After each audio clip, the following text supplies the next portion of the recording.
Welcome to qnawire. So the first thing we will do is draw a diagram of our cart in position 1 and position 2. So in position 1, the distance between the weight of the rod and the center of the cart we'll call h1. In position 2, rod AB is vertically extended. We wish to calculate the velocity of the lower point, point B, as it passes directly below the center of the cart. The rod has linear momentum, WAB over G, its weight divided by G, over its center of velocity, VAB. It has angular momentum, IAB, times omega, where omega is its angular velocity. The cart has linear momentum, WC, which is its weight, over G, times VC, which is the velocity of the cart, which we also wish to calculate. The distance between the center of the rod and the center of the cart is half LAB, half the length of rod AB.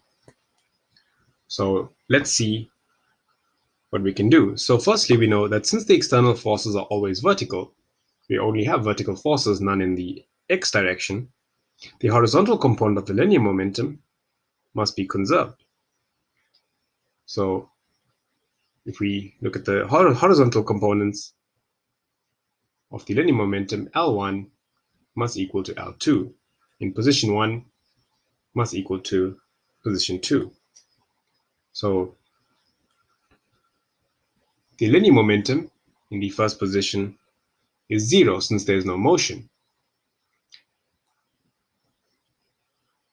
As we are told, the system is released from rest. The linear momentum in the horizontal direction in position 2 is equal to WC over G times VC, or MCVC, minus the linear momentum of the rod, which is in the opposite direction, WAB over G VAB. And so we can rewrite this and write VAB as the subject of the formula.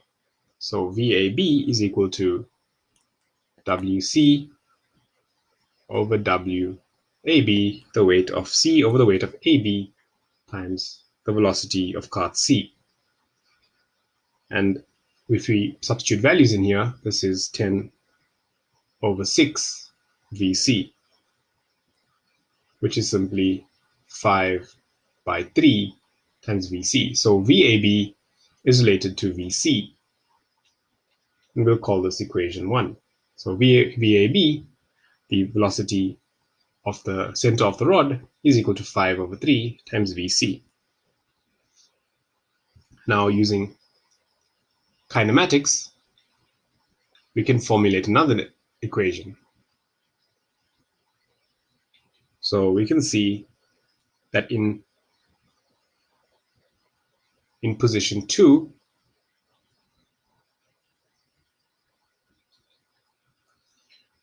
the velocity of the cart, VC, is equal to minus VAB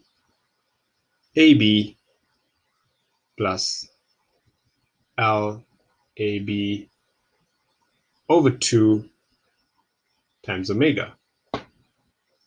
So LAB over 2 times omega is basically R omega, which is the velocity of, which is the linear velocity related to the angular speed of the rod omega.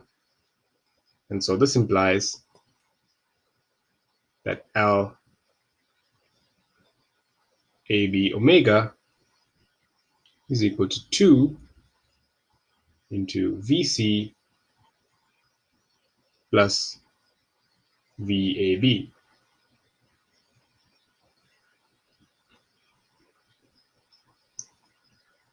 And we can write this as 2 into 1 plus 10 over 6 times VC. So this simplifies. So LAB times omega becomes 16 by 3 VC. So here we have LAB LAB times omega in terms of Vc. LAB times omega is also a velocity. So we call this equation 2.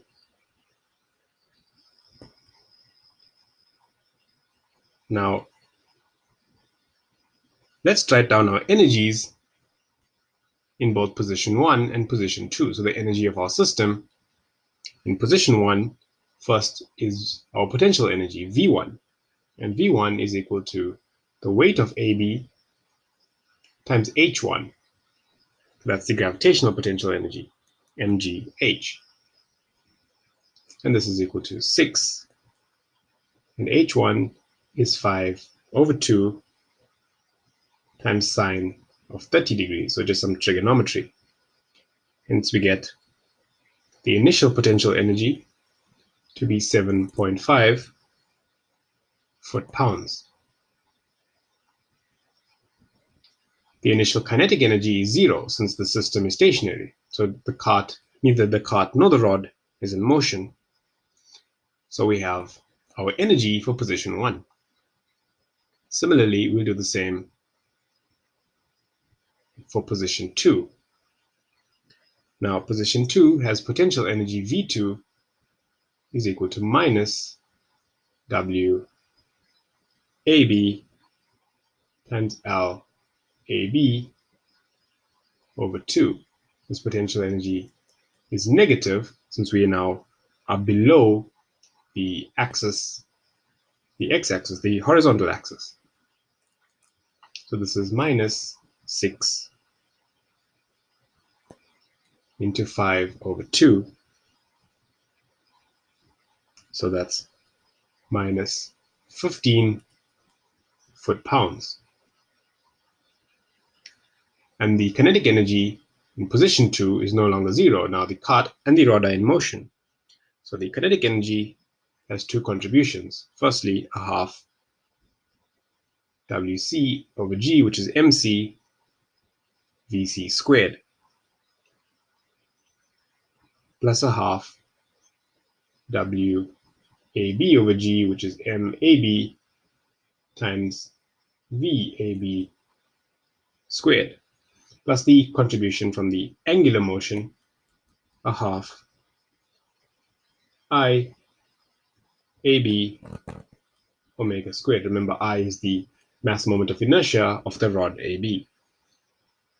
And we can simplify this and substitute our values in. So that's a half into the weight of 10 over g, which is 32.2 feet per square second, times Vc squared,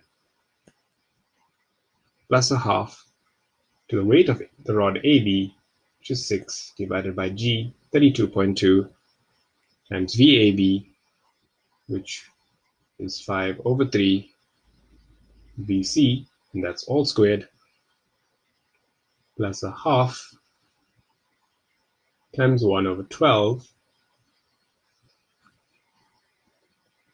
times 6 over 32.2. So we're expanding a half IAB omega squared here, times L squared, the length of AB squared, times omega squared.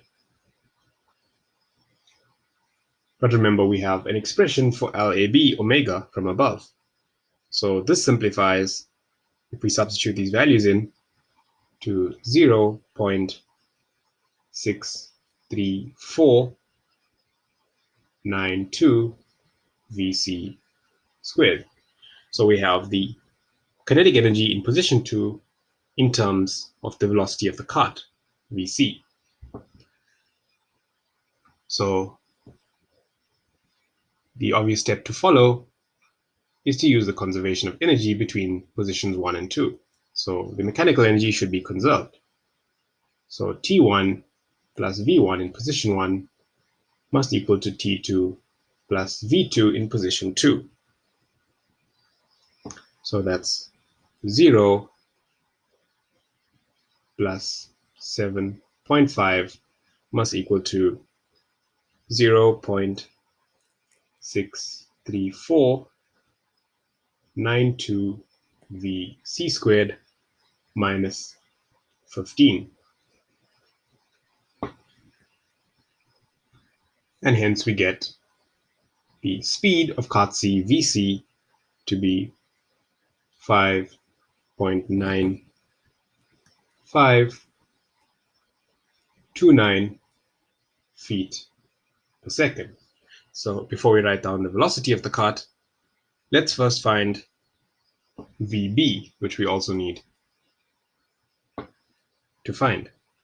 So since we have VC, we can go to equation 2, and equation 2 tells us that LAB times omega is equal to 16 over 3 times VC, which is 5.9529.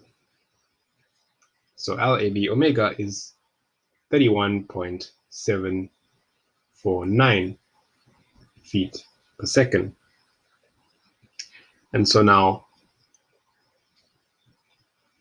by kinematics, we can see that VB, which is the speed of the NB of the rod, which we wish to calculate, is LAB omega minus VC. And so this is 31.749 minus 5.9529. Hence we get VB. So velocity VB is 25.8 feet per second, and that's to the left. And the velocity of the cart VC is equal to 5.95, also in feet per second, and the cart moves to the right.